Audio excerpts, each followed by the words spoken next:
Pemirsa, apa yang membuat Muhaimin Iskandar menempati sentimen positif tertinggi dan apa yang membuat sentimen positif terendah diperoleh oleh Gibran Rakabuming Raka? Kita akan membahasnya bersama dengan Menteri Drone Emprit Ismail Fahmi. Selamat sore, Mas Fahmi. Selamat sore, Pak. Iya, dengan Eva di studio, Mas Fahmi, Cawapres nomor urut 1 Muhaimin Iskandar memperoleh sentimen positif tertinggi 80%. Apa saja faktor yang mempengaruhi sentimen positif ini? Jadi pertama yang paling utama nih yang membuat sentimen paling bagus ya buat Caimin itu karena Caimin dia bisa comeback, ya, bisa kembali. Ya. Di debat yang pertama kan sentimennya sangat buruk, ya, kalah sama Gibran gitu. Waktu itu Gibran yang paling bagus. Nah di sini Caimin bisa menunjukkan bahwa dia bisa menyampaikan visi misi, nggak lagi terlalu banyak bilang selepet gitu kan, bahkan nggak pakai gimmick-gimmick terlalu banyak ya. Terus kemudian dia bisa ketika diserang sama Gibran dia bisa menyerang balik. Ini seperti kayak roastingan. Jadi yang debat semalam itu seperti debat saling merosting gitu, dan kemampuan dari Cawapres melawan balik, menjawab balik roastingan itu menjadi daya tarik ya, menjadikan sentimen yang positif, dan Caimin bisa melakukan itu. Jadi itu yang paling besar ya dilihat, dan terutama juga ini yang menarik ya, mereka yang terkumpul dalam bentuk apa ya, fandom humanis. Mereka seperti mengancam Caimin ya, kalau seandainya debatnya tidak bagus maka akan diculik, itu di bawah Rengas Dengklok. Jadi sebetulnya itu guyonan, ya, sesuatu yang fun. Mereka ingin membuat supaya proses debat ini menjadi menyenangkan, dan ternyata hasilnya bagus sehingga seperti yang dijanjikan mereka, Caimin akan dikasih videotron, Hansen. Ini adalah hal-hal yang sifatnya seperti gimmick, ya. Tapi gimmick ini sangat kuat. Ya, saya perhatikan hal yang sifatnya esensial di dalam debat yang tadi malam itu nggak terlalu muncul. Memang ada, tapi masih sangat kalah dengan adanya gimmick-gimmick itu. Jadi saya kira itu yang dilihat ya oleh netizen terkait dengan Caimin, sehingga sentimennya sangat positif. Jadi kemampuan menyerang balik dan juga bisa memaparkan visi misi dengan jelas ya. Apakah juga kemampuan menyerang balik ini juga membuat Mahfud MD juga mendapatkan sentimen positif tertinggi kedua setelah Muhaimin Iskandar dengan 79%, Mas Fahmi? Ya betul, itu faktor yang penting ya. Satu, Mahfud MD juga sama, bisa menyerang balik, sebetulnya bisa menjawab dengan bagus lah serangan dari Gibran itu, dan juga bisa menjawab pertanyaan-pertanyaan, bisa mengelaborasi dengan sangat bagus pengetahuan Mahfud MD di bidang hukum ya, di bidang lihat data-data ya, dia tahu data tentang kondisi lahan, tanah, dan problem-problem yang ada. Itu membuat dia sangat bagus juga. Nah, jadi bukan hanya gimmick, tapi performan dan pengetahuan dari Mahfud MD itu memberikan sentimen yang sangat positif. Ada hal yang menarik ya kalau saya perhatikan dari debat yang ketiga ya, sebelumnya kalau debat ketiga, Anies itu seperti menang ya dalam debat itu melawan 02 waktu itu ya, Pak Prabowo, sehingga sampai terjadi gerakan menangis ya. Tapi ternyata habis debat yang ketiga itu kan ada survei, ternyata elektabilitasnya bukan hanya naik ya, malah turun elektabilitas. Jadi ada yang menarik di kalangan netizen Indonesia, mungkin warga di Indonesia itu, debat yang terlalu menyerang itu tidak bagus buat mereka ya. Debat tapi yang mendahulukan etika itu bagus. Nah ini saya perhatikan dari Caimin dan Mahfud MD itu menjaga itu ya, tidak lagi banyak menyerang di awal, ada sindiran tapi nggak sekuat sebelumnya. Nah ini yang memberikan sentimen positif, dan kebalikannya Gibran terlalu banyak menyerang ya, sampai berkali-kali yang setiap menyerang, ini memberikan sentimen negatif. Iya, berbanding terbalik ya dengan Gus Imin dan Mahfud MD, Cawapres nomor urut 2 Gibran Rakabuming Raka yang ofensif ini mendapatkan sentimen negatif tertinggi ya, Anda sampaikan tadi. Faktor apa saja yang mempengaruhi sentimen negatif ini? Pertama, sebetulnya dalam penyampaian Gibran sudah bagus ya, dia tidak pakai contekan ya, bisa menyampaikan dengan bahasa yang bagus juga di awal gitu. Tetapi ada yang ditangkap, yaitu seperti micro expression, seperti niat untuk menjatuhkan, niat untuk merendahkan gitu ya, seperti gerakan-gerakan yang tidak perlu ya, seperti mencari-cari kayak gitu. Ini kan bukan stand up komedian gitu, tapi debat cawapres. Dan itu tidak pas, jadi terkesan seperti merendahkan Mahfud MD, merendahkan Caimin juga, selalu menyindir misalnya pakai contekan ya kayak gitu. Dan hal seperti ini itu berulang-ulang dilakukan oleh Gibran. Kalau seandainya dilakukan sekali dua kali saja, terus kemudian menjaga penyampaian yang bagus, masih menghormati itu, saya kira setibanya akan positif ya, Gibran ini. Tapi karena dilakukan terus-menerus, ini jadinya terlalu banyak, ya, terlalu berlebihan, ya, sehingga muncul itu trending topik kayak songong, ya, songong, savage itu, kemudian kata-kata yang menggambarkan bagaimana Gibran, nah, seperti ini ya, gimana Gibran itu menggunakan kata-kata yang nggak pas lah seharusnya ya di dalam debat itu. Nah, ini yang memberikan sentimen negatif cukup besar.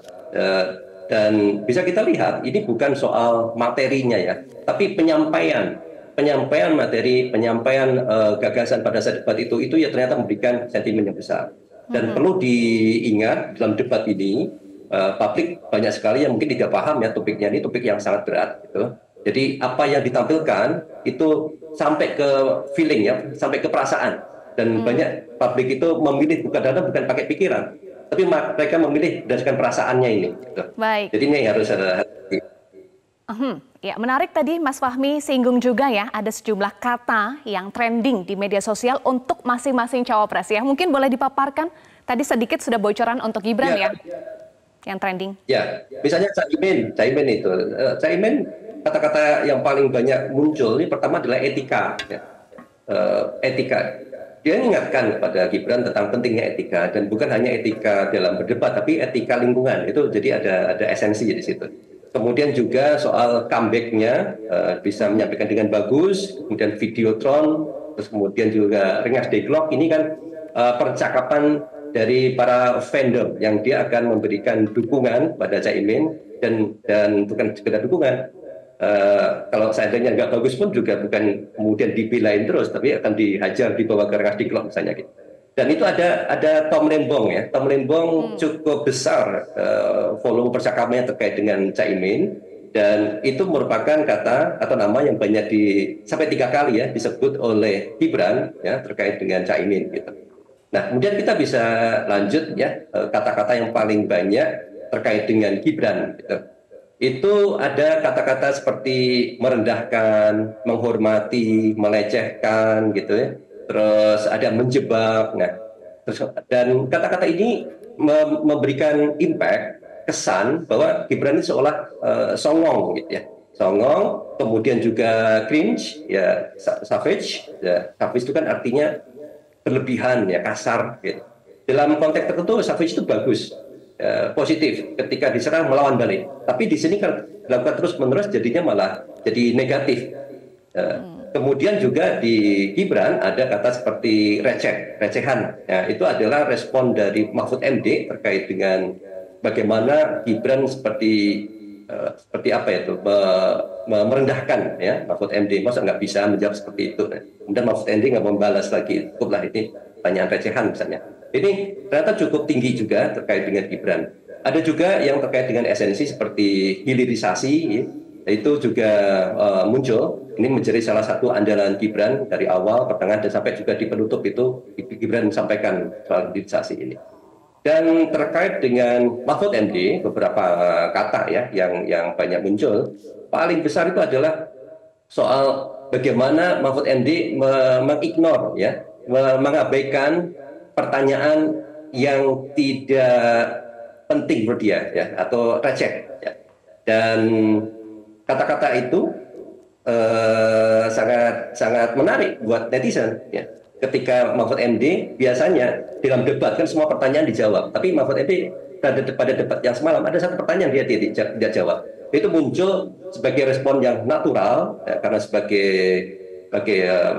profesor itu panggilannya dari Gibran itu ya, dan sudah terbiasa di dunia akademik.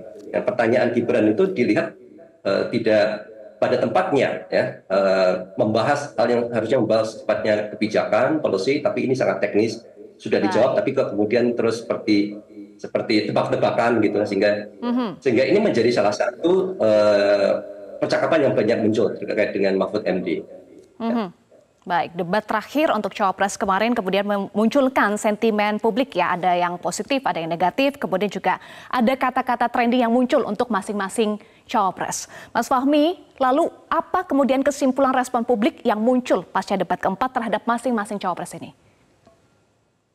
Jadi pasca debat ya, kalau kita lihat ya, ini ada kekhawatiran salah satunya ya, yang ditampilkan oleh Gibran ini aslinya atau mungkin strategi gitu.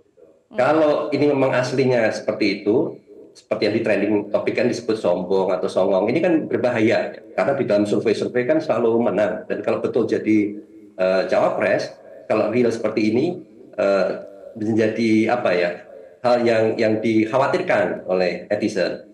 Tapi kalau seandainya ini hanya strategi saja, strategi misalnya Gibran beberapa kali kan bilang menarik ini kalau menjadi apa yang disampaikan itu TikTokable. Kan banyak pemilih itu kalangan Gen Z dan milenial, apalagi misalnya itu di TikTok, mereka suka hal-hal yang sifatnya savage, ya, hal-hal yang sifatnya sering menyerang, gak kasar-kasar dikit itu disukain itu sama anak muda. Dan kalau ini menjadi satu strategi, kemudian video ini akan dipotong, di-share di sana untuk mendapatkan banyak simpati, banyak dukungan.